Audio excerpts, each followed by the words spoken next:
Praise the lord, హల్లెలూయా. మన ప్రభు అయిన యేసుక్రీస్తు నామం పేరట ఈ ఉదయకాల సమయంలో అందరికీ శుభాభివందనాలు తెలియజేస్తున్నాం. మార్నింగ్ లవర్స్ ద్వారా యేసు ప్రభు వారి యొక్క ప్రేమగల మాటలు వింటూ ఈ పరిచర్యను ప్రోత్సహిస్తున్న మీకు నా హృదయపూర్వకమైన ప్రత్యేకమైన కృతజ్ఞతలు తెలియజేస్తున్నాం.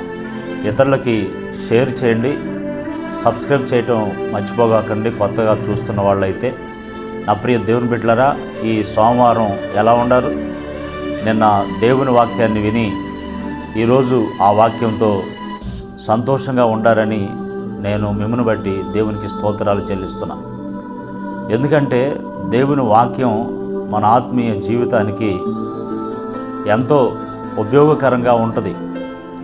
మనం ఆత్మీయంగా బతకటానికి, ఆత్మీయంగా ఫలించడానికి వాక్యమే మనకు మూలాధారం. ఈ వాక్యాన్ని భక్తుడైన దావీదు ఎంతో ప్రేమిస్తాడు. దేవుని ధర్మశాస్త్రమే నా ప్రాణం అన్నట్టుగా ఆయన అలా భావించుకుంటాడు. అందుకే 119వ కీర్తన 176 శరణాలు రాసి దేవుని మీద ఆయనకు ఎంత ప్రేమ ఉందో వ్యక్తపరిచాడు ఆ కీర్తనలో. ఆయన మాటలు, ఆయన వాక్యం, ఆ ధర్మశాస్త్రం ఎంత ఉపయోగకరంగా ఉందో చెప్తాడు. దానిలో నుంచి ఒక మాట ఈ ఉదయం మీతో పంచుకోవటానికి ఇష్టపడుతున్నా. ఎందుకంటే నేను ఈరోజు ఏం చెప్పాలా ఈ బిడ్డలకని ఆత్మలో ఆలోచన చేస్తూ, ఆత్మలో ప్రార్థన చేస్తూ, ధ్యానిస్తూ ప్రభువుని అడుగుతూ ఉన్నప్పుడు నిన్న ఆదివారం దేవుని వాక్యాన్ని విన్నారు కదా. ఆ వాక్యం ఎలా ఉపయోగపడుతుందో, ఆ వాక్యాన్ని ఎలాగ తీసుకుంటున్నారో అనేది గుర్తు చేయమని దేవుడు మాట్లాడితే ఈ 119వ కీర్తన 105వ చరణంలో ఒక మాట, నీ వాక్యం నా పాదములకు దీపం, నా త్రోవకు వెలుగై ఉన్నది. దేవుని వాక్యం పాదములకు దీపం, త్రోవకు వెలుగై ఉన్నది అని చెప్తూ ఉన్నాడు. భక్తుడైన దావీదు తాను తీసుకునే సొంత నిర్ణయాల్లో ఏవి కూడా గమ్యానికి చేర్చలేవని తెలుసు. అది చేరవలసిన చోటకి క్షేమంగా వెళ్ళలేవని తెలుసు. అందుకని ఆయన సొంత నిర్ణయాలు ఏం తీసుకోకుండా దేవుని ఉపదేశాన్ని, దేవుని ధర్మశాస్త్రాన్ని, దేవుని వాక్యాన్ని ప్రేమించి నీ వాక్యమే నా త్రోవకు వెలుగు, నా పాదములకు దీపమని చెప్తున్నాడు. దేవుని ఉపదేశాలే త్రోవ చూపుతాయని, అంటే వాక్యం, దేవుని వాక్యమే వెలుగై ఉంటుందని ప్రగాఢంగా నమ్ముతున్నటువంటి వ్యక్తి దావీదు. ఈరోజు మరి దావీదులాగా మనం ఎందుకు నమ్మలేకపోతున్నాం? ఆదివారం విన్న వాక్యం మనకు ఎలా ఉపయోగపడుతుందని మీరు అనుకుంటున్నారు? దాన్ని ఏ విధంగా రిసీవ్ చేసుకుంటున్నారు? నా ప్రియ దేవుని బిడ్డలారా, వాక్యం అంట మనకు వెలుగుగాను దీపముగాను ఉంటా ఉంది. ప్రయాణం చేసేటప్పుడు కారులకి దారులు కింద, అంటే కారు గానులకి లేదా టైర్లు ఆ త్రోవ అగపడాలని కిందకు ఉంటాయి. బైక్ కూడా అంతే, త్రోవ చూపటానికి. దీపాన్ని కూడా మనం వెలిగిస్తాం, ఎందుకంటే చీకటిలో అది మనకు దారి చూపుద్దని, తెలియని వాటిని తెలియజేస్తుందని. కాబట్టి రాత్రి దీపం, పగలు వెలుగు. అంటే దావీదు ఉద్దేశం ఏమని నేను అనుకుంటానంటే, దీపము రాత్రి ఉపయోగిస్తాం, వెలుగు సూర్యుడు, పగలు సూర్యుడు.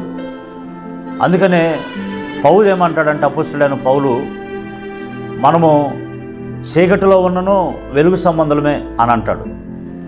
ఎందుకంటే మనం వెలిగించబడ్డాం కాబట్టి. దేంతో వెలిగించబడ్డామంటే దేవుని వాక్యంతో వెలిగించబడ్డాం, ఉపదేశాలతో వెలిగించబడ్డాం. కాబట్టి మనం వెలుగు సంబంధులం. దేవుని ఉపదేశాన్ని మనం స్వీకరించి ఆ ఉపదేశాన్ని మనం జాగ్రత్తగా చేపట్టాలి. ఎందుకంటే లోక సంబంధంగా, అంటే శరీర సంబంధంగా, బాహ్యంగా మనకు త్రోవను చూపటానికి, మార్గాన్ని చూపటానికి ఎలాగ వెలుగు ఉపయోగపడుతుందో, దీపం ఉపయోగపడుతుందో. ఎందుకంటే రాత్రి వెలుగు లేకపోతే గమ్యానికి చేరలేం, పగలైనా వెలుగు లేకపోతే గమ్యానికి చేరలేం. చేరవలసిన గమ్యం చేరాలి అని అంటే తడుకోకుండా, భయం లేకుండా, ఎత్తుక్కోకుండా ఉండాలంటే వెలుగు కావాలి. కాబట్టి దేవుని బిడ్డలు శరీర సంబంధంగా ఇలాగున వెలుగు అలా ఉపయోగపడితే దేవుని వాక్యం ఆత్మ సంబంధంగా మన త్రోవలు సక్రంగా వెళ్ళటానికి, మన మార్గాలు సక్రంగా ఉండటానికి, మన ఆత్మీయ జీవితం సక్రంగా ఉండటానికి దేవుని వాక్యం మనకు ఉపయోగపడుతుంది. దేవుని వాక్యం అది దీపంగా, అది వెలుగుగా మనకు ఉపయోగపడుతుంది. ఎందుకంటే నడుస్తానే కొంతమంది తప్పిపోతూ ఉంటారు, నడుస్తాను కొంతమంది కూలిపోతూ ఉంటారు. అలాంటి పరిస్థితులు రాకుండా ఉండాలంటే దేవుని వాక్యం మనకెంతో అవసరమైంది. అందుకే సామెతలో 6:23 ఒక మాట ఉంటుంది, ఆజ్ఞ దీపముగాను ఉపదేశం వెలుగుగాను గద్దింపు జీవ మార్గాలుగాను అంటారు. దేవుని యొక్క ఆజ్ఞలు దీపంగా, దేవుని యొక్క ఉపదేశం వెలుగుగా పనిచేస్తుంది మనకి. కాబట్టి ఉపదేశాన్ని స్వీకరించండి, వాక్యాన్ని స్వీకరించండి. దావీదుకు ఉన్న మరొక అనుభవం ఏంటంటే 23వ కీర్తనలో, గాఢాంధకారపు లోయలో సంచరించినను ఏ అపాయమునకు భయపడను. అంటే చీకటి అనుభవాల్లోకి వెళ్ళినా కూడా నేను భయపడను అంటున్నాడు. ఎందుకని?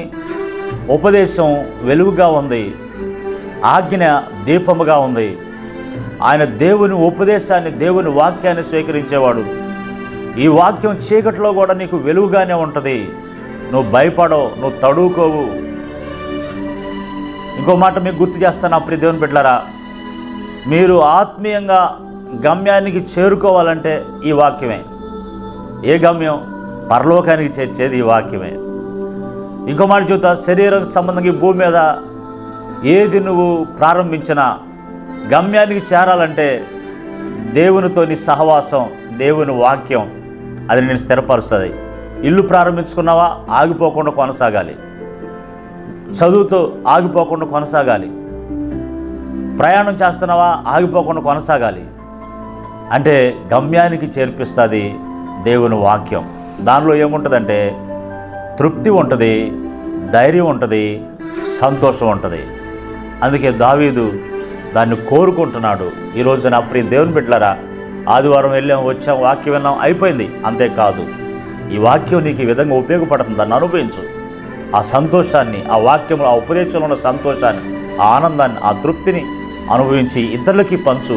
నీ కుటుంబం బిడ్డలకి, నీకు అది ఆశీర్వాదాన్ని కలగజేసేదిగా స్వీకరించు. ఈ అనుభవంలోనికి నువ్వు రావాలి.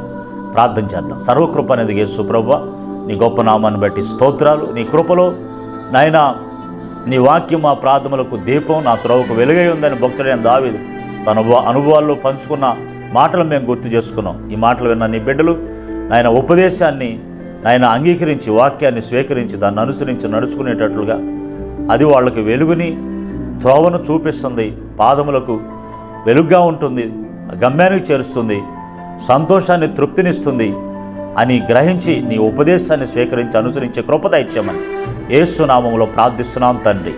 ఆమెన్. ప్రభు కృప మీకు తోడై ఉండును గాక.